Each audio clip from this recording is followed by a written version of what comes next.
cut y'all off. What up, though, good people? This is your brother Yusef Bunchy Shakur with my comrades Kwasi, AK. Kwasi. Yeah. Tawana, Petty, AK. Honeycomb. That's what's up. That's what's up. Back at you guys every second and fourth Saturday of the month with some dope topics, dope conversations. Bear with us as we continue to build this out. We appreciate everybody that's been tuning in with us. This lively conversation. We got another one for you today. should spark some great discourse about Black folks in Detroit, across the globe, and whatnot. Hey, Kwasi brought his bell for the flag on the plate. Right, exactly. You go. Time. Let's do that one more time. Y'all gonna cornball this show out. We just want y'all to know we family up in here. We family up in here. Organic intellectuals. That man, so we back at it. Any news updates? Oh man. Man. Yeah, it's definitely news, man. Let's go. Let's roll with it. We got, Drop it like it's hot. I mean, I'm just gonna throw a few of the headlines out there that I think is important, particularly to Detroiters. We had the eviction defenders. Okay. That's right. This past week, putting out work. Some of the members, Detroit Will Breathe. Some of the members are there, and some of the other Detroit Eviction Defense. Detroit Eviction Defense. They all, they came together, put in work to prevent what appears to be an unjust eviction, not from someone who couldn't afford to pay their rent, but because they began to speak out against the nonprofit entity that was, that's promising folks ownership of these tiny houses, and clearly she's there was terminally ill. Yes. Terminally ill. Yeah, she has she suffers an illness that she has to get regular Stage treatments 5 for. kidney. Yep. And so they were evicting her on some kind of minor technicality, not because she couldn't afford to pay. And this is unjust. Housing is a human right. Again, the eviction defenders came out to block the bellows. Not that this was necessarily a winning battle, Right. because we're talking about the weight of the state, but it's also a way of highlighting the contradictions of what the state promises people and versus what they get. And so yes, we definitely want to give a shout out to them who stood out there, because the hired guns were out there. They say they had upwards of a couple dozen police, 14 squad cars on the scene. The bailiffs brought back reinforcements. Right. The police were more observers, but the bailiffs, the ones hired to do the work of cleaning out the house and hauling off the property of the owner, were very aggressive with the eviction defender. And the police just stood by idly. Well, I mean, we're talking about aggression. Yeah, these videos throwing them on the floor. Video footage is on Twitter. I seen, and it's wild how residents of our community can be, leveraged against other members of our community. We talking about people that's just, these mediary groups that, for them it's a job, right? But it's a brutal job. And I think a Fela Kuti song "Zombie" in that regard, where he talks about, they just, you give them orders, they just take the orders, they don't think about the consequences. And so it's very important that we look at these scenarios and think about the human factor in these scenarios. Human beings, we all have a right to live. We're talking about a society, right, that hires people against members of the society. This is, we talking about fascism, we talking about authoritarianism, we talking about state representatives speaking out against gun violence in Tennessee. Like the two that got removed. It was 3 of them that did it. The 2 black men got removed, and the white woman didn't. Yeah, the 2 young men. It's in Tennessee, right? Yeah. Yes. And I've seen a couple clips of the young men speaking, and very articulate, speaking on behalf of the people. And it's really about dealing with these guns and the laxity of this, guns on the marketplace. Yeah. And we forget that this society, that guns is an integral part of America, Mm-hmm.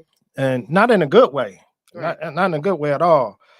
According to one source, one of the first government-funded corporations Mm-hmm. was the Springfield Armory, which Wow. was a gun manufacturing entity. And again, these are not to defend against external invaders, Right. attackers. These are, were Your used right to speak up for the people being suppressed. Oh man, and You right, know? and we talking about legislators, Right. elected legislators. Right. We're supposed to be their duty. Yes. Right. And finally, Florida decided to, the same place that's banning books where we get to learn about our history, part of accurate, that can be debated, but more Black history. They take the books away, and now they've passed a law where you can carry a concealed weapon without any kind of permit or any kind of training. Yes. So they unleashed it they're unleashing two things upon the community, right? They're unleashing like people that are as we know about Florida, the most of the people that are going to get all those weapons are not going to be people that look like us. And secondly, removing that education that raises the consciousness of the community. So those two things are happening at the same time. Yes, and we can't forget that Florida is where Trayvon Martin was Exactly. brutally killed by what do you call a vigilante? Vigilante, right? Where it's also where Marissa Alexander, in the stand, your ground state, Right. Went went to to prison That's right. for defending herself against violent domestic abuse. Only certain people get to stand their ground. And and so when we kind of stand by or support these kind of legislation as if somehow we're gonna benefit from, we're not rushing out to buy these guns Right. at this instance. Right. Because not all people could get a gun license. Right. But once you remove And all even in of open carry state like Michigan, I can't walk around with just having an assault weapon on my hip. yes. You And know? I mean, these are dog whistles for Yeah. for generating that climate of right wing, extreme right, conservative, activism, that populism among say the Trump supporters and Right. that extreme who wants to see other as the cause of their problems, Right. as opposed to the core values of this society that known as America. That's right. Yeah, from my end, I don't know if you guys have followed elder in our community. There was, I think, it was reports. One said she was raped. Other reports she was sexually assaulted. Yeah.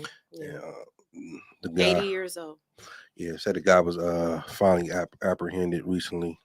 And I bring it up because I was just down at a store having a conversation with one of the elders in the community, and he was like, one of the biggest problems facing Detroit was safety. Mm-hmm. And it was interesting because that's not my take. And I was like, what makes Grosse Pointe safe? Mm-hmm. And my point was, not more police doesn't make Grosse Pointe safe, Right. and Royal Oak doesn't make it more safe or whatnot. And Grosse Pointe ain't safe for everybody. Correct, exactly. And it's one of those, I don't think expect us to get into that conversation here today, but it's just, I think it fits in the larger dynamics of one, what does safety looks like, Mm-hmm. two, how do we work within this framework of this country, and then you zero down within the city protect Black lives, Right. and decrease the vulnerability of our Correct. elders without militarization. Correct. And then also, not only because some cases we say protect Black lives, but then on one hand, are we trying to protect all Black lives? Because some folks who are against the state, who are against mass incarceration, tend to compromise themselves for the greater good as well. And I sympathize with the theory behind it, but again, it undermines the position of you saying if you're against something, you're against it, right? And so I think it's a deeper conversation, because my position is, if we lock up every so-called criminal in the community, there's someone's waiting to take their place. Right. So there's something deeper in that scenario. And then some people could question, like, so what do we do in the meantime, Yusef? And that's a legit question. Yeah, it is. And I don't have all the answer to it, but I think one answer in terms of you guys talked about vigilante justice, right? Mm-hmm. And I'm not advocating for vigilante justice. Mm-hmm. However, saving, making our community safe, that's just something you do. Right. You don't have cameras behind you. Right. You don't make this a Facebook build community. Yeah. So I see a lot less of that nowadays, and then what it used to be. What you see a lot less of is neighborhood, healthy Correct. Yeah, that's a good neighborhoods, and Right. that's where we suffer the greatest crime. point. Climbs into a space of darkness, of disunity, disconnection from one another. Right. Antisocial spaces. Right. And our communities have become that, hence the term, our phrase we used to use, and we need to, begin to use it more frequently again Oh, yeah. today, is restoring the neighbor back to the hood. That's right. I have came hood. up with that style. I came up with that right. When I'm not going to debate it. I have it published in a book at a certain year. Hold up, man. My book came out before your book, bro. Listen. Show me where it said in there, and then I relate. But in any case, the point is we have hoods. And hoods, carry with a certain connotation, a certain, it conjures up, crime or, it's a lot of negative attributes, but hood ain't nothing but, the abbreviation or the, shortness of neighborhood. With and, the missing elements. Right. We missing neighbors, and neighbors is something that's healthy for our communities. Neighbors know each other. Right. Living next to each other don't make us good neighbors. Right. You know what I'm saying? Right. And we had to create safe spaces through creating, communal spaces where we know each other and we engage one another. Right. We began to practice some forms of mutual aid. And tip, and that don't goodwill. happen on the neighborhood app. That's not where neighborhood happens. No. I mean, we need to know. I need to know Right. my neighbors down the streets. Right. Phone number. I need to know. We need to interact with one another. We need to create spaces. Right. I think that we know are safe because we know the people are there. We know Exactly. when someone lurking and when they visiting. But I think also get missed in this conversation. Like hood has taken the place of the word ghetto. Like, Right. We don't even use the word ghetto no more. When we say hood, Right. and then when we did say ghetto, we knew what it meant in terms of very oppressed community, economically underserved, etc. Right? Right. And because of our inability to really critically examine that, and those who are so-called representatives, they no longer live there. They're coming from the outsides, imposing certain aspect on us. So it's a hot mess on many levels. But at the end of the day, you have to be attached where you at, and being attached doesn't mean that you have to live there either. Too. Let me be clear about that. What do you mean? What part, bro? You say you don't have to live there. Oh, so I mean, use example, Zone 8. I don't live in Zone 8, right? That's your old stomach grounds. Right, but I have a deep attachment. My roots run there, or even like when I come over to the shed. I don't live in the shed. However, you live in Detroit though, so true. All of it should be. It is.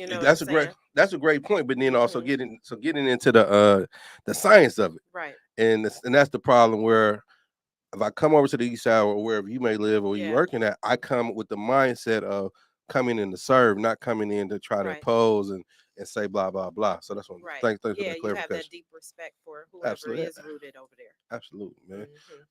There was some point I was going to try. Oh, so because in this larger context of crime in our community, and people tend to look at me and, well, you went to prison, and I always try to make the distinction. Like, prison didn't rehabilitate me. If it was like the prison, I'd still be a gangbanger. I'll be waiting on you motherfuckers outside. Like, I need that. Right. And everybody not coming out rehabilitated. Absolutely. Or even pretending to be. Absolutely. But again, you got to be there to know that. You got to be there to experience and live in that environment. And in reality, it makes you more worse. It dehumanizes you at a greater level. Like, we experience racism out here and et cetera, and there, and any place where it's contained, it's at a high level. The vultures of it is just eating you away. But also when you get a bunch of, and I'm using the word criminal very loosely, together. Shit, if he the gangster and I'm the dope dealer, then I need some hitters on my, I mean, this is it's the an ecosystem of correct, toxicity. I remember when I was working with juvenile to lifers, some of the kids have been in there, they were adults when I met them, but they had been in there since they were 11, 12 years old. And one thing I learned was I'm coming there with these programs, right? I'm supporting, and I will look up and I'm like, where is this person? Where is that person? Oh, they yanked him out. Wow. As soon as you start to make some kind of correction to your life, correction is the wrong word, but grow your consciousness, start to try to be better. It's like they want to separate you because they're more afraid of the influence of positivity than they are of you continuing to, the recidivism, like coming back into the system, giving the free labor, being used by the state. That's a good point, man. And that helps us transition to, you just had a great chance going down to South Carolina, right? Yes, for the 55th New African Nation Day gathering, which is the anniversary of the founding of the Republic of North Africa. That's why you look Southern today. Yeah, I got a little bit of that Southern sun, you know, some of that black belt sun, you know. But yes, and I must say, it was a very fulfilling and exciting time. Let me ask you this though, as you think, because this is your how many times been going? I've been going to Nation Day. You've been over 5 times. Yeah, I've been going Nation Day since 2001. I probably missed a few years in between, you know, scattered through the years. But since 2001, when I first attended, yeah, I try to go as often as I can during this time of the year to be supportive. But this year was kind of monumental in the sense that there was a lot of people who hadn't been around in a while, a lot of organizations. We had, we had folks from New African People Organization. We had people from Community Builder. We had people from Malcolm X Grassroots Movement. We had people from National Coalition of Blacks for Reparation in America, in Cobra. We had a number of, longtime elders. Yeah, folks from Rebuild Collective. Yeah, we definitely had Rebuild Collective in the building. We had a dynamic mix of people, young and old. But for me, I'm always, I look to the elders, particularly those who have been in the trenches for 20, 30, 40 years. And so I kind of look at them for their experience, their wisdom. They done went through things before I was even engaged. And I like to learn the lessons. And one of the lessons that came, well, some thought some look at used to say that there was a split like between NAPO and the provisional government. And one of the elders clarified that it wasn't a split. They just decided that there was a need for a party type organization when Chokwe Lumumba created NAPO. Mm-hmm. And that was also the initiation of what we call the New African Independence Movement. Before, it was a New African Independence Movement, and it was always a movement, but it was always referred to as Republic of New Africa. It wasn't referred to as a movement, because after NAPO, a number of organizations cropped up and began to fill in this movement, not all having the same ideological bent, strictly speaking, but all having the same long-term goals. They all understanding that we are New African. They all had this unified sense of history and struggle. And so the goal has always been land and independence. And so it was exciting to see so many people coming back to the table and, re-engaging. And we're going to be doing some work here in Detroit to get more engaged. We're going to be participating in the elections. Republic of New Africa holds elections for office. So it's a democratic process similar to, any other state or state in aspiration. And so we have what we call the People Center Council, which is similar to a city council or congressional body, legislative body. And I'll be running for a seat this year. Are you running for office? Are you running for office? Yes, for the nation, that is. For the nation. And he endorses this message. Yes. Vote for me, I'll set you free. Good luck. I like that. All right. And I think it's important to have more say in what happens in the provisional government. It is a government out of power. It doesn't have the power to enforce its will as a government, but it is a model. It is a basis for organizing the people. And so I'm gonna get involved in the process. All right. And contribute what I can to the advancement and forwarding of this movement, because it's very important. And how about this? I just have to say this. A lot of times, real Southern on this. Very yeah, that's that South Carolina still kind of hanging in there. What I'm saying. I've been kicking it with some of my folks from down there. So yes, might be still hanging with me. But I think that it's a lot of us stand on the sidelines and we kind of look on to the struggle, waiting on something significant to happen. Right. Without our involvement or participation. And it's cool, how the Huey said, it's observation, participation. Observation, participation, the best learning tool for people. And like I say, the observing part we get down pat, but the participation part is where we lack. Can you rewind that, brother? That was a poem. Yeah, can you rewind that? Yeah, I mean the participation is I mean the observation is real because everybody's looking. Yeah. You know, people looked at the Man March. Everybody didn't attend, but everybody looked. Right. People, you know, looked from their couch and looked at, you know, the protests, you know what I'm saying, against all these different murders. Trayvon Martin, you going back to the Genesis 6, when they was railroading those brothers down south, to, you know, Freddie Gray and Mike Brown and Tamir Rice, you know, right, Sandra Bland and you know, Ayanna Stanley Jones, right here, you know what I'm saying. So I mean, Hakeem Littleton. Yes. Right. So I mean, we stand on sidelines and we wait on something significant. Yes, absolutely. And you know, we recall these names and so many that we can't recall, and so many more that names we don't know because it happens so frequently that it don't all make into the news or to the popular consciousness. But you know, at the end of the day, we can't just be spectators to our own demise. That's right. You know, we all have a role to play. You know, everybody don't. I'm not saying everybody supposed to be at the protest. Right. You know, that everybody had to be at the meeting, but we all have to find out what role can we play based on our lives at this moment. Yeah. You know, some people got to take care of those kids at home. You know what I'm saying? Some people go, that's part of the. I mean, get to the work. I mean, I'm saying, but these are not contradictions. They're not obstacles. Right. Because it's a role in those things, you know what I'm saying? They're integral into everything else we do. So let me, in other words, no excuses. Right. So not tomorrow. That was Kwasi's campaign speech. I vote for you.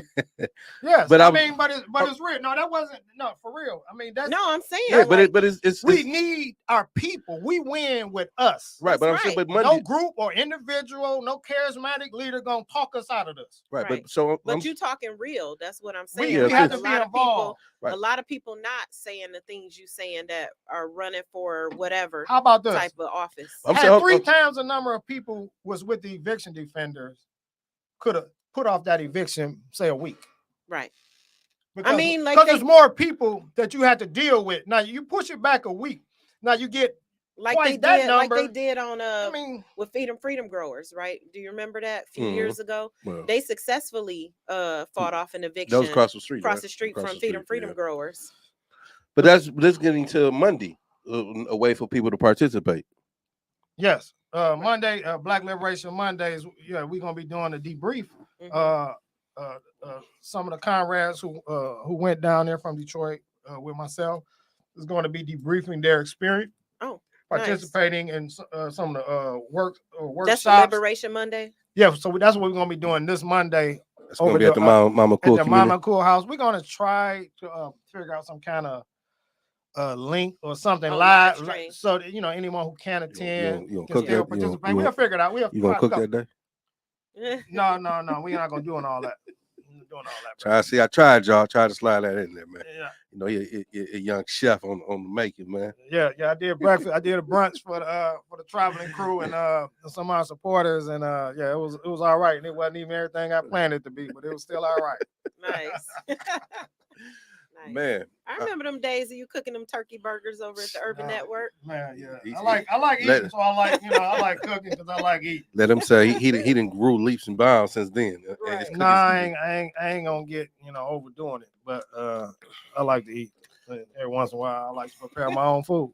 All right, man. Before we dive into this topic of the day, man, what is the topic? What is our topic today, my What does liberation look like in our lifetime? We talking about vision, something practical. And etc. But I was gonna say before we get there, let's talk about these books that we brought. All right, let's get in and get out.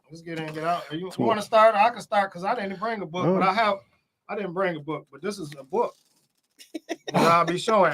I think I threw him under the bus on the last episode. But no, you didn't. You didn't name me. In any case, I read this book many years ago. It was very influential. Haki Maya Booty, formerly known as Donnell Lee, poet extraordinaire, but also a publisher at Third World Press. And when he born in Detroit? No, he's raised in Detroit. He definitely had Detroit roots. And I might have his history twist. I ain't gonna say he was born in Detroit, but he does have Detroit roots. but he created a Third World Press, which was very influential. Put out a lot of good books that influenced me through the years. And he also founded an independent, or co-founded, should I say? I shouldn't put all the burden on individuals. Usually, when it's collectives involved, I think it was Institute for Positive Education in Chicago, which is an early private institute back in the 70s. And based on some of the writings of one of our institution builders here in Detroit, brother Malik Yakini, you know what I'm saying? They went and learned a lot before they began initiated Inter-Roma Institute. So the brother had, the brother did, was has a very influential history. It was just a little hiccup along the way, but this book influenced me. It raised more questions than it answered, but it made me think. That's right. It made me think because those questions made me think, because he was asking the reader these questions. Like he was prompting us to think about some of the things he was saying. And I was very young in my development, so I didn't really, much of what we was talking about I had never thought about before. And so it was interesting and good, but also it pushed me, because once I started thinking about them, something happened to me. Right. So, that's this book, Enemies, Class, and Race, came out, I believe it's 1978. Wow. It's still a good book. Excellent book. Yes. So, Haki My Booty, Enemies, Class, and Race, that's the book of the day. I'm going to defer to you, Tawana, because you got some. It's just two. I know, but that one like 3 books in this.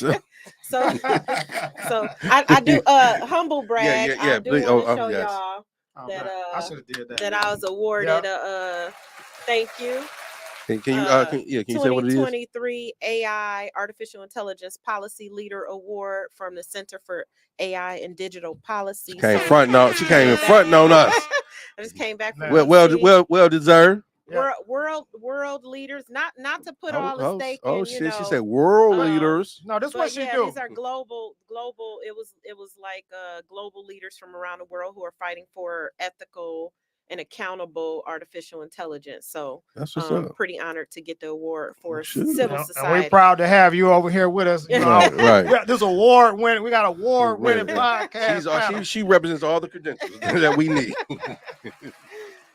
But the 2 books that I brought was, the first one is The Age of Surveillance Capitalism, The Fight for a Human Future at the New Frontier of Power. It's Shoshana Zuboff.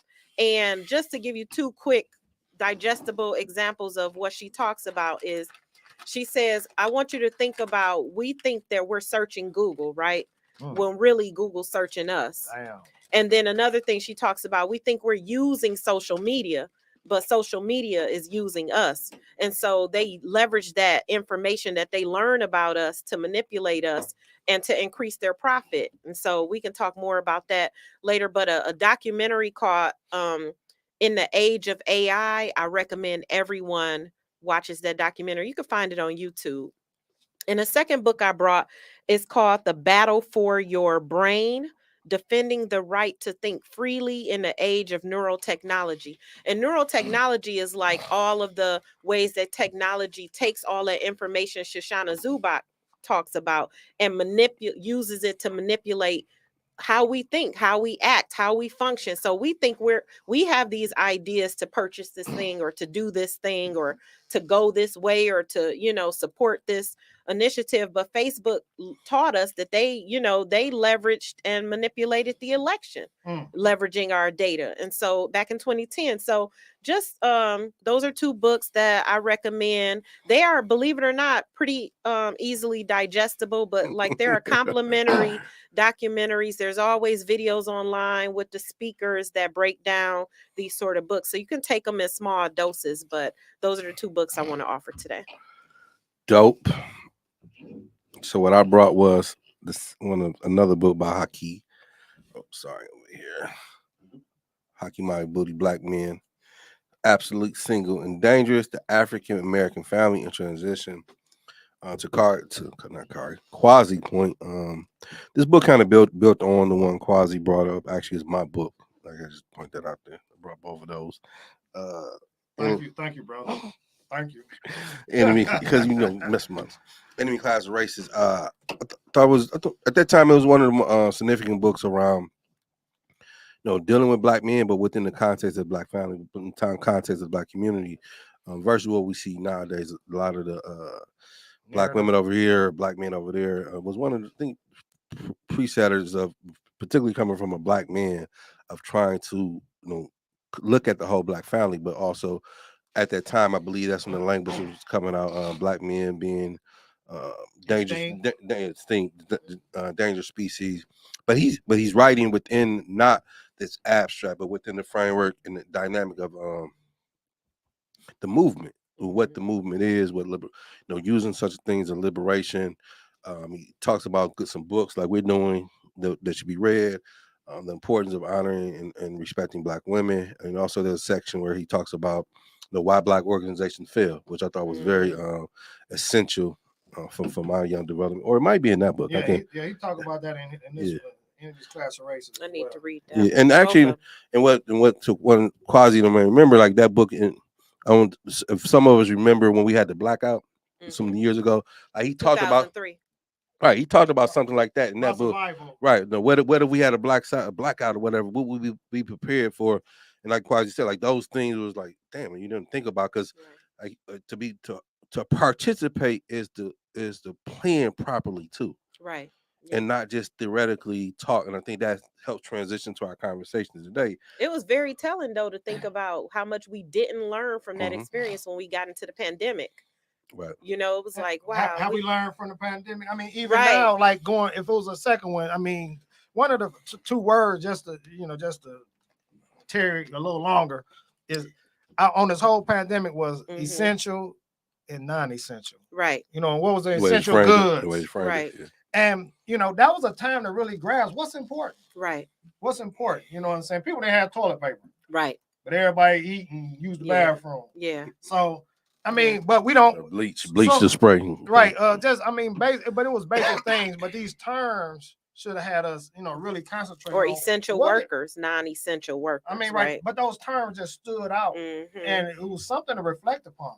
And, some of us did, some of us more so, some less. Yeah. But I think that those are things that can square us away when it comes to, like I say, some kind of catastrophe or crisis or situation. Right. So that is how does transition into our conversation for today. What does liberation look like in our lifetime? What does liberation look in our lifetime in a practical way? Who would like to go first? I mean, liberation. Let's speak up. Come on, little bro. Liberation ain't liberation until it's complete. Everything else is a liberation struggle. Struggling towards aspirational. Of course, that doesn't mean that we don't try to model what we like to see tomorrow. So when I think of liberation in that sense, I think of it has to be visionary in a sense, because it's not what we see today. It's an absence of some things, and it's the addition, the inclusion of some things.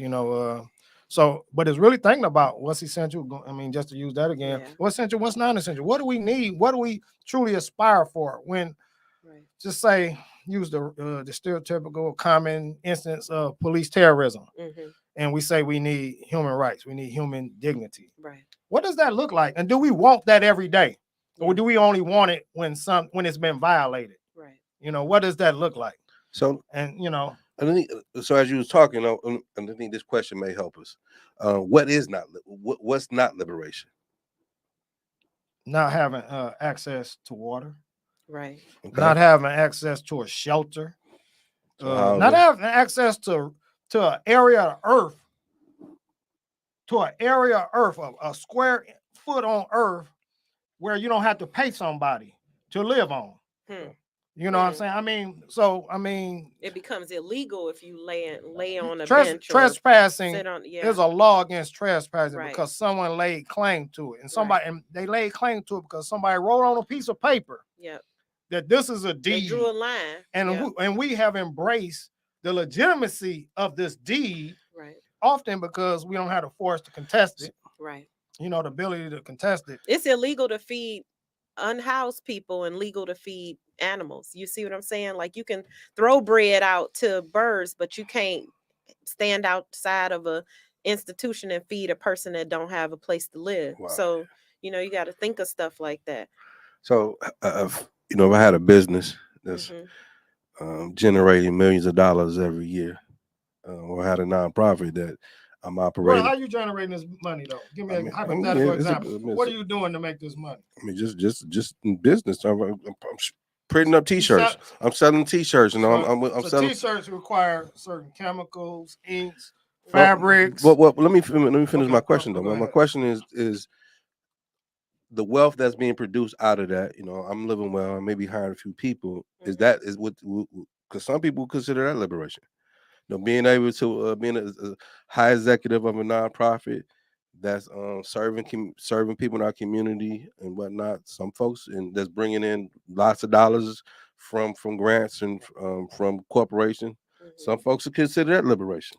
The bigger you are, the harder you fall. It's liberation, individual affairs or the collective affairs. I mean, that's the frame which we got to consider this.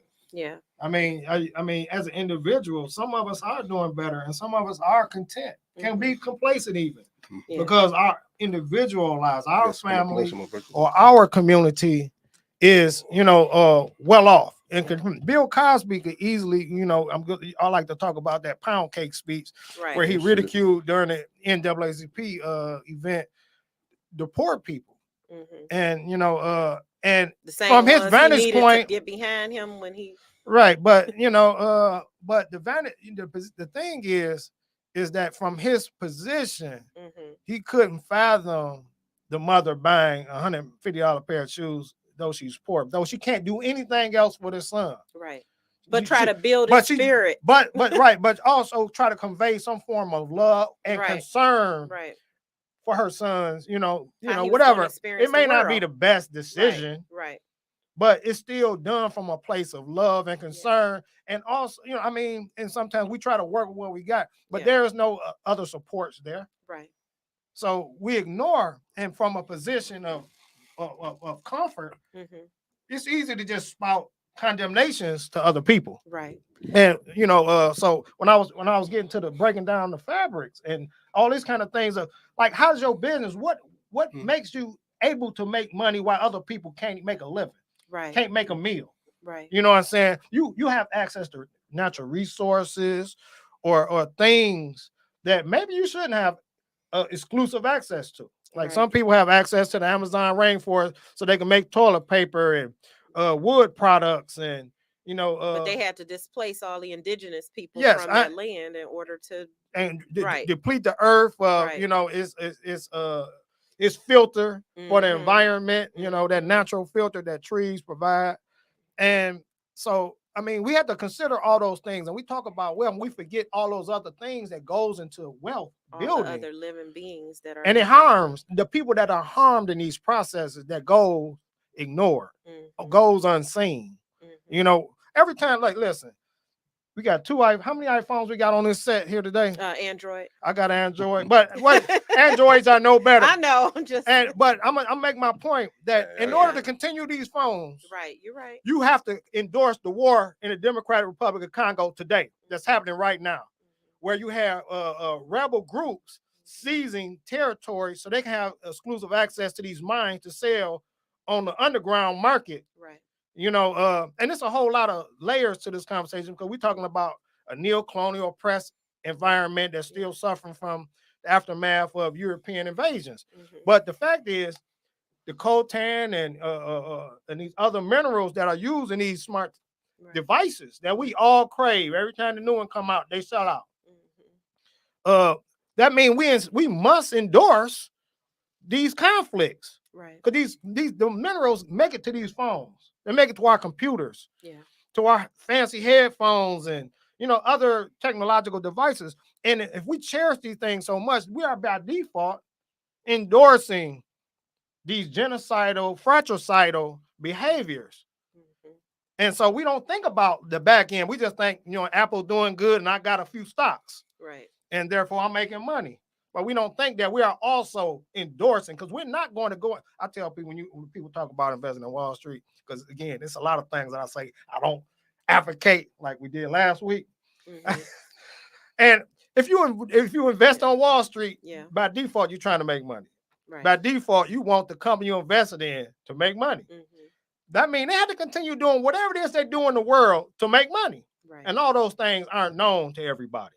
Right. You know, Nike and his, sweatshops Yeah. in all these different, Asian countries, So we're not talking about that, but we all want, Nike's reliable stock. And that makes me think of, that makes Oh, they me want to hit think the of bell on me. but that makes me think All right, about I think that bell can be good for me. To your point around liberation for me is like to what you're saying, Kwasi. My liberation might be directly connected to decreasing somebody else's liberation.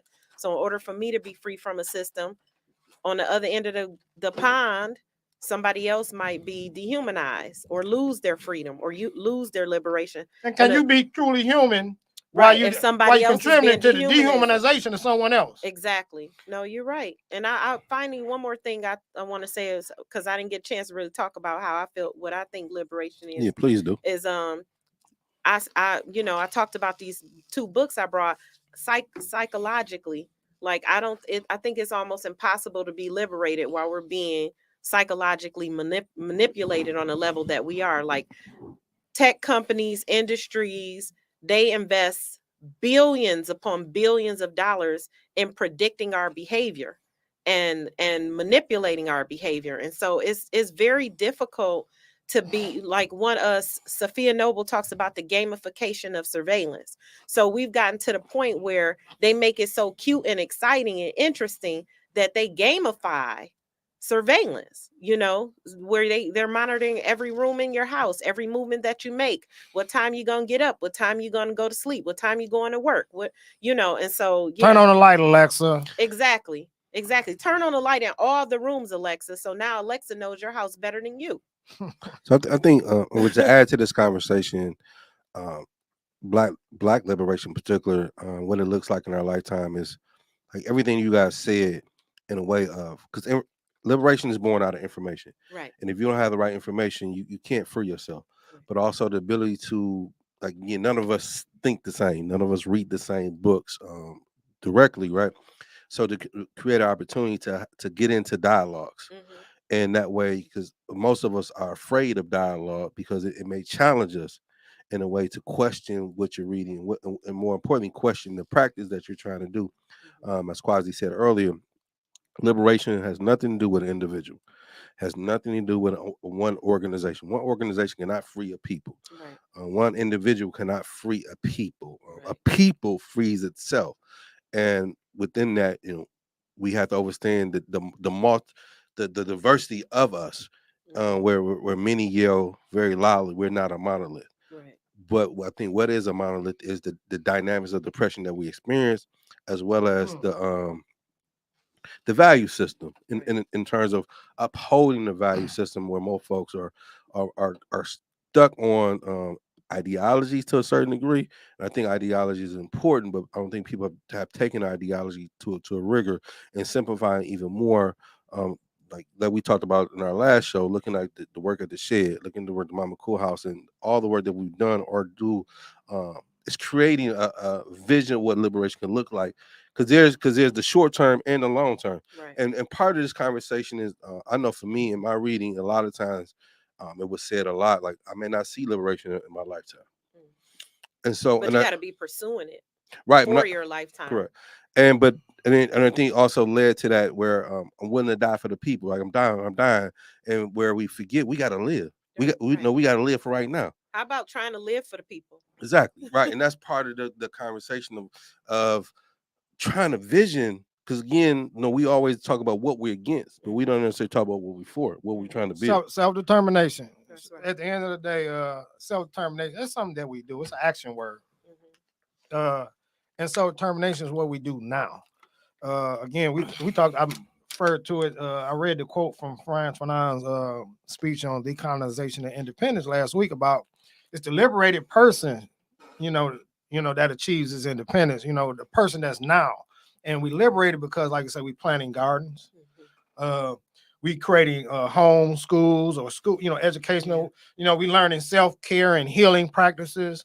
These are acts of self-determination. Right. These are survival things similar to the, answer some of these questions. Yes, yeah. But we can take it a lot further, like I say, through the self-defense training and martial arts and so on and so forth. These are acts of self-determination, but we have to see it in the context of a future, Right.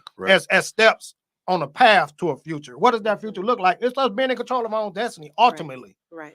And that's Us, having ultimate say over our life and our death. Right. But it's also coming back to the table and being very authentic with ourselves of the society that we live in, because there's contradiction. So what you exhibit over at the shed is a form of self-determination.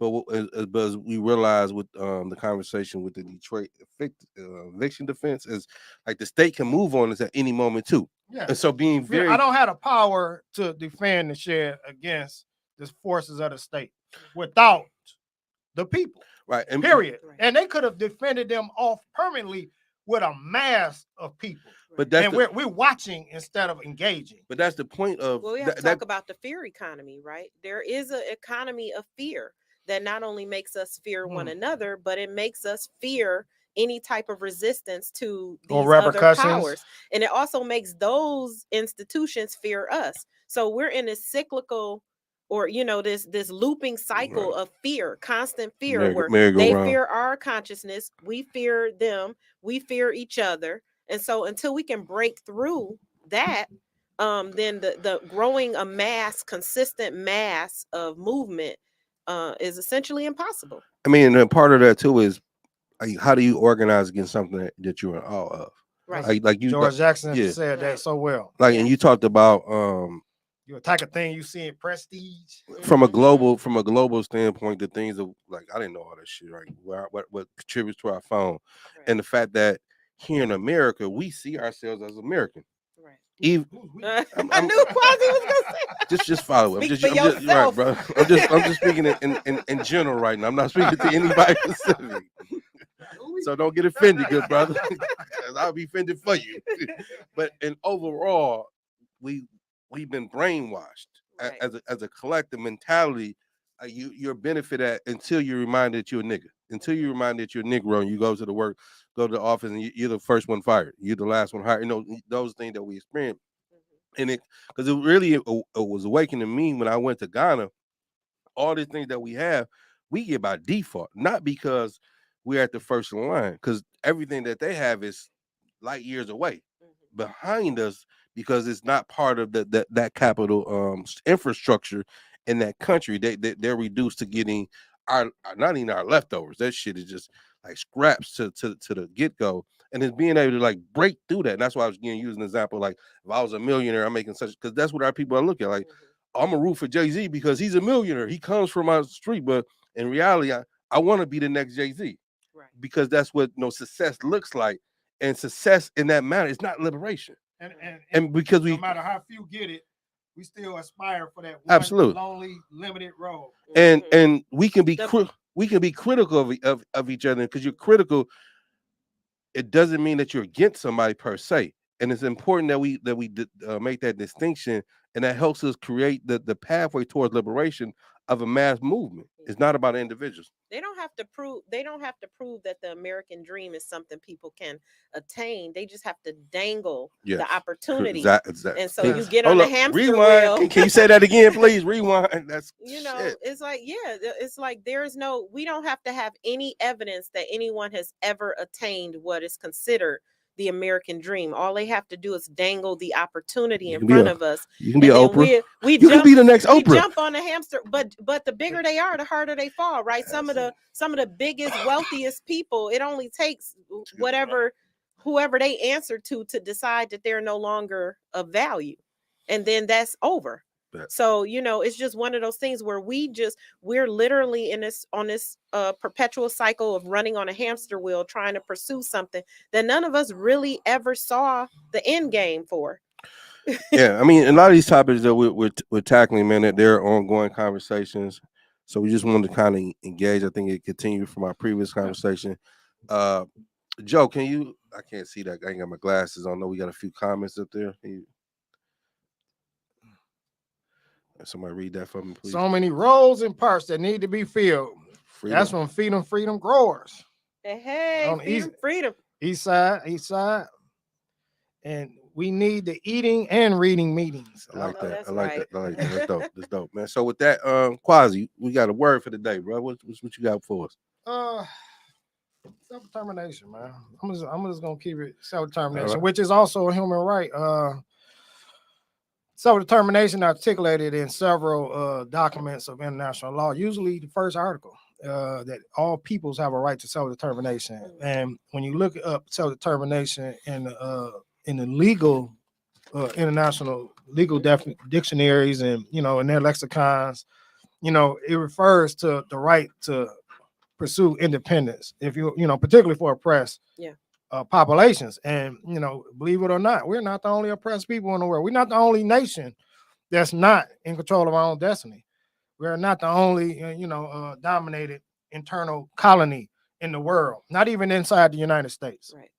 So we have to be clear on that. But and that's why these statements exist. But self-determination is the right to pursue, our humanity at the highest level of our ability, and not be, all these little roadblocks and obstacles and discriminations and terrorisms along the path. And we shouldn't have to deal with this. No, that's not to say life under self-determination is going to be peaches and cream and some smooth sailing road, because life brings struggle with it naturally. That's saying getting it out the dirt is a real phenomenon. Food don't just show up on the store shelf. Right. Somebody got to grow it, harvest it, package it, preserve it, and do what have to. This Real is work. food, at least. Yes, and it has to, but this is work. Right. You know what I'm saying? And somebody got to do it. Somebody got to build the places where we live. Someone have to, patch the wounds when somebody fall and, get bruised or create a gash in their knee. Right. So we have real work to do. And the diseases that we continue to carry from this toxic society that we live in now. Yeah. These new diseases over the last 100 years because of the way industry has proceeded in doing business with, without regulation or concern for human life. Coming out of labs, diseases coming out of labs. Pollution, the air and the soil, the water, everything that we consume is tainted, and there's nothing healthy here. So can you give us a practical example of self-determination as a word, as a definition in a liberation context, briefly, good bro? Liberation is being in control, doing everything that we need to do for ourselves, period. Educate, heal, defend, everything that we require is just an act of determining. It's ourself. We're talking about the collective self. We're talking about determining that, having final say over what's good for us. And it's a real simple concept. It can seem overly political, and it can be overly politicized. Right. But it's a very simple construct. The way it was defined in Nguzo Saba, you know what I'm saying, is a very simple it's a very simplified form of it. It doesn't go far enough in my sense because it kind of stays within the framework of a community, but it all starts in communities and villages and small groups that build out and create successful models that the rest of us can emulate. And that's where it's at right now. And we all our work should be modeling. We should be modeling future what it looked like. We getting close to the end, and we didn't do one thing that we should have did at the beginning of the show, is ask people to hit the like button. And we're gonna do that at the end before we go. No, we got a minute, but we got 2 minutes. Tawana, bam, tech update. Oh man, it's so much to know. I don't know if people are involved in this Chat GPT debate. I need to have a private conversation about y'all need to think about you. This all I'll say. There's your data, your training. You are free of charge training these models off your data. Just think about that. Yes. You are the worker training these models off your data. And so that's just, that goes into the behavioral prediction, that goes into teaching them these systems more and more and more how to read you, how to manipulate you, and how to define the culture. And the culture is currently being defined by predominantly wealthy white men. So, the more we engage with these systems, we have to keep that in mind. They are not regulated. and they're exposing us to potential serious harms. We already know. I'll just really briefly tell you, there was a man in Belgium who committed suicide because he was talking to a chatbot that convinced him to commit suicide. We have automated systems in Dutch. An automated system accused tens of thousands of families of fraud, and they took 3,000 children away from their parents because this automated system said they had committed fraud, only to find out they hadn't, and certain people committed suicide. This is Dutch. In Michigan, an automated system accused thousands of people of committing unemployment fraud. That's now a $20 million class action lawsuit because they did not commit fraud. So our blind trust in these technologies has to be interrogated.